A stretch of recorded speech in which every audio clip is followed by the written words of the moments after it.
जीवन में आपका दृष्टिकोण ही आपको सुखी या दुखी बनाता है। अगर आपको इस बात को समझना है तो आप 3 रचनाओं के द्वारा समझ सकते हो। एक रचना है उदय शंकर भट्ट की नए मेहमान। इस कहानी में रेवती नामक एक महिला होती है जो महानगर में रहती है। कुछ अनचाहे मेहमान उसके घर में आ जाते हैं और वो बड़ा खींच जाती है, बड़ा दुखी होती है, परेशान होती है, क्योंकि वो पहले से ही अपने जीवन में काफ़ी संघर्ष कर रही थी। लेकिन जब उसका भाई आता है रात को तो वो बड़ा प्रसन्नता के साथ उसका स्वागत करती है और अपनी सभी समस्याओं को भूल जाती है। यानी भाई के आने से सिर्फ उसका दृष्टिकोण बदला और कुछ नहीं। परेशानियां ज्यों की त्यों थी, लेकिन अब उसमें एक उत्साह था, क्योंकि अब जो व्यक्ति उसके घर में आया है वो अनचाहे नहीं है, बल्कि भाई है जिसकी वो प्रतीक्षा कर रही थी। तो आप अपनी परिस्थितियों को, जो आपको अभी तक परेशान कर रही थी, उनसे आप बिल्कुल अलग अनुभव करने लगोगे। यह सिर्फ आपके दृष्टिकोण के कारण होगा। एक और रचना है बिशंबर नाथ शर्मा कौशिक की ताई। इस रचना में ताई अपने देवर के बच्चों से थोड़ा सा रंज रखती हैं। उनको ईर्ष्या भी होती है और बच्चों की छोटी छोटी बातें उन्हें तंग करती हैं। लेकिन एक घटना के बाद ऐसा होता है कि ताई को उन बच्चों के प्रति प्रेम आ जाता है।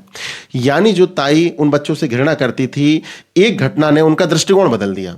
अब वो बच्चे और उनकी हरकतें अब उन्हें अच्छी लगने लगी हैं। यानी आप देखें कि दृष्टिकोण बदला तो आपका व्यक्ति के प्रति नजरिया बदल गया, आपका दृष्टिकोण बदला तो आपका परिस्थितियों के प्रति नजरिया बदल गया। ऐसे ही एक और कहानी है पंच परमेश्वर। मुंशी प्रेमचंद की ये रचना है जिसमें सरपंच बनने के बाद व्यक्ति का जो नजरिया है वो एकदम बदल जाता है। जो पहले किसी से प्रतिशोध लेना चाह रहा था, लेकिन अब वो अपने दायित्व का निर्वहन करता है। यानी आपकी परिस्थितियों के प्रति, किसी व्यक्ति के प्रति जो सोच है वो किस तरीके से बदल जाती है। ये आपके जीवन के ऊपर भी बात लागू होती है। आपको एक बार ऑब्जर्व करना है कि आप किन कारणों से दुखी हैं। जब आप उन कारणों के प्रति अपना दृष्टिकोण बदल लेंगे तो आप देखेंगे जो परिस्थितियां, जो व्यक्ति, जो घटनाएं आपको दुखी कर रही थी, अब वो दुखी नहीं करती हैं।